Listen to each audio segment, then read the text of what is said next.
حضرت سلیمان علیہ السلام اللہ کے نبی حضرت داؤد علیہ السلام کے بیٹے تھے۔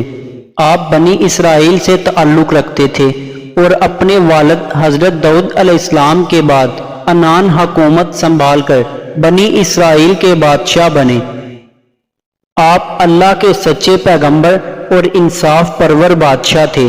اللہ تعالیٰ نے انہیں 7 اقلیم کی بادشاہت عطا فرمائی، اور وہ صرف انسانوں کے ہی نہیں بلکہ تمام مخلوقات کے بادشاہ تھے۔ چرند پرند اور جنات وغیرہ سب ان کے تابع فرمان تھے۔ اللہ تعالیٰ نے حضرت سلیمان علیہ السلام کو جتنا وسیع و عریض ملک عطا کیا، ایسا کسی جن و بشر کو نہیں دیا۔ اس کے باوجود حضرت سلیمان علیہ السلام میں ذرہ بھر بھی تکبر نہ تھا۔ وہ اپنے اخراجات کے لیے شاہی خزانے سے 1 پیسہ تک نہ لیتے تھے، اور اپنے ہاتھ سے زنبیل سی کر اور اسے فروخت کر کے گزر اوقات کیا کرتے تھے۔ کھانے کے لیے وہ اپنے ہاتھوں سے جو پیس کر آٹا بناتے اور اس کی روٹی پکا کر کھاتے تھے۔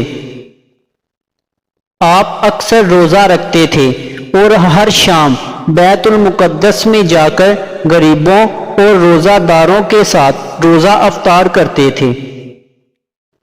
تخت سلیمانی۔ بادشاہ بننے کے بعد آپ نے ایک نہایت عالیشان اور پرتکلف مکان بنوایا جس کا رقبہ 36 کوس تھا۔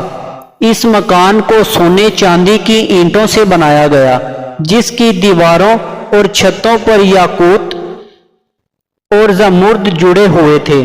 پھر اس مکان کے اندر آپ نے اپنے لیے ایک شاندار تخت بنوایا جس کی لمبائی 3 کوس تھی۔ سارا تخت ہاتھی دانت سے بنایا گیا تھا جو لال، فیروزہ، زمرد جیسے پتھروں سے مرصع تھا، اور اس کے چاروں طرف سونے کی اینٹیں لگی ہوئی تھیں۔ تخت کے چاروں کونوں پر ایسے درخت تھے جن کی ڈالیاں سونے کی تھیں، اور ہر ڈال پر ایک طوطی اور طاؤس بنا کر ان کے پیٹ کے اندر مشک بھر دیا گیا تھا۔ ان درختوں کے خوشے انگوروں کی طرح تھے۔ اس تخت کے نیچے اور دائیں بائیں 1000 سونے کی کرسیاں لگائی گئی تھیں جن پر لوگ بیٹھتے تھے۔ ان کے پیچھے جنوں اور انسانوں میں سے غلام کھڑے کیے گئے تھے۔ یہ تخت جنات نے بنایا تھا جو آپ کی رعایا تھے۔ جب حضرت سلیمان علیہ السلام تاج شاہی سر پر رکھ کر اس عظیم و شان تخت پر قدم رکھتے تو ان کی ہیبت سے تخت اس وقت حرکت کرنے لگتا، اور طوطی و طاؤس بھی اللہ کے حکم سے اپنے پر پھیلا دیتے تھے جن سے مشک وغیرہ کی خوشبو نکلی تھی۔ اللہ تعالیٰ کے فضل سے حضرت سلیمان علیہ السلام ہر جانور کی بولی اچھی طرح سمجھتے تھے۔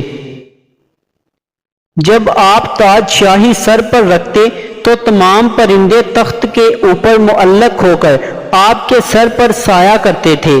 جس مکان میں تخت سلیمانی تھا اس میں کئی محرابیں تھیں جہاں عابد و زاہد لوگ بیٹھ کر عبادت الہی کیا کرتے تھے۔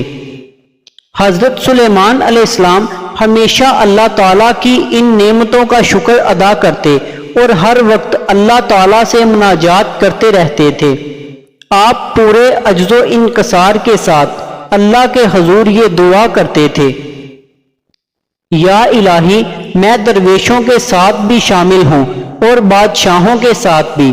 صرف یہی نہیں بلکہ میں پیغمبروں میں سے بھی ایک پیغمبر ہوں۔ اے میرے مالک، میں تیری نعمتوں کا کہاں تک شکر ادا کروں۔ اللہ تعالیٰ نے ہوا کو حضرت سلیمان علیہ السلام کے تابع کر دیا تھا۔ جب آپ اپنے عظیم و شان تخت پر بیٹھ کر تخت کو چلنے کا حکم دیتے تو تخت اتنی تیز رفتاری سے چلتا کہ آپ ہزاروں کوس کا فاصلہ چند منٹ میں طے کر آتے۔ آپ صبح کو ایک شہر اور شام کو دوسرے شہر میں ہوتے تھے۔ آپ کے باورچی خانے کے لیے جنات نے بڑی بڑی پتھر کی دیگیں بنائی ہوئی تھی جنہیں بادل پانی سے بھر دیتا۔ ان دیگوں میں روزانہ کئی ہزار اونٹ اور کئی ہزار کوزفند پکتے اور خلق اللہ صبح سے شام تک آپ کے لنگر خانہ سے کھاتی پیتی۔